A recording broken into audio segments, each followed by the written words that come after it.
Zižļu karalis taisnā pozīcijā. Kad zižļu karalis izkrīt taisnā pozīcijā, jaunais gads sola būt par līderību, pašpārliecinātību un spēju vadīt savu dzīvi. Tu jutīsies stipra un gatava uzņemties atbildību par saviem lēmumiem.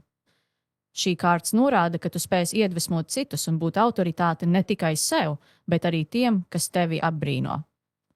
Attiecību jomā zižļu karalis simbolizē stabilitāti un cieņu.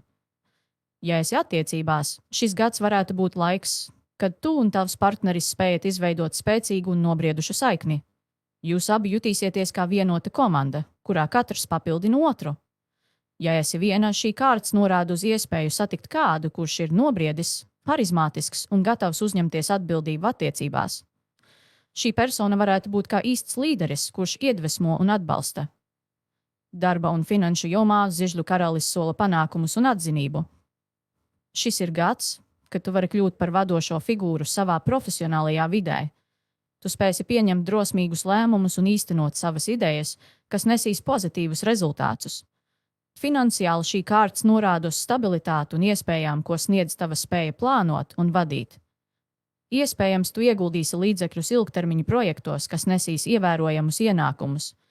Un atceries, zižļu karalis tev atgādina: tu esi savas dzīves kapteinis, tāpēc turē ir pārliecība. Kā saka, nav sliktu laika apstākļu, ja uz klāja ir stingrs vadonis. Zižļu karalis apgrieztā pozīcijā. Kad zižļu karalis izkrīt apgrieztā pozīcijā, jaunais gads var norādīt uz pārspīlētu kontroli vai grūtībām uzticēties sev un citiem.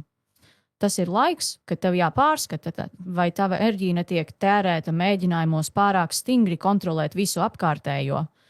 Tā vietā, lai ļautu lietām notikt dabiski. Attiecību jomā šī kārts var liecināt par nevienlīdzīgu dinamiku. Ja esi attiecībās, iespējams, tev vai partnerim ir tendence uzņemties pārāk lielu kontroli, kas var radīt spriedzi. Tas ir gads, kad būs svarīgi atjaunot līdzsvaru un cieņu vienam pret otru. Ja esi viena, apgrieztais zižļu karalis norāda, ka tu iespējams piesaisti cilvēkus, kuri ir pārlieku dominējoši vai emocionāli nepieejami. Šis ir laiks, kad jāatrod veids, kā atjaunot savu iekšējo spēku un piesaistīt cilvēkus, kuri spēj cienīt tavu personību. Darba un finanšu jomā šī kārts var norādīt uz nesaskaņām ar kolēģiem vai vadību. Iespējams, tev būs grūti sadarboties vai pieņemt citu autoritāti. Tas ir gads, kad tev jāatrod līdzsvars starp saviem mērķiem un spēju būt elastīgai. Finansiāli apgrieztais zižļu karalis liecina par nepieciešamību uzmanīgi pārvaldīt savus resursus un izvairīties no impulsīviem tēriņiem vai nepārdomātiem ieguldījumiem.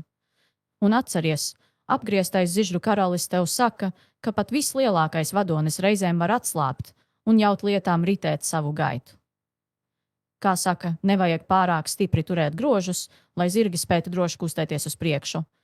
Šogad dari gudri un ar mēru, un tu sasniegs vēlamā.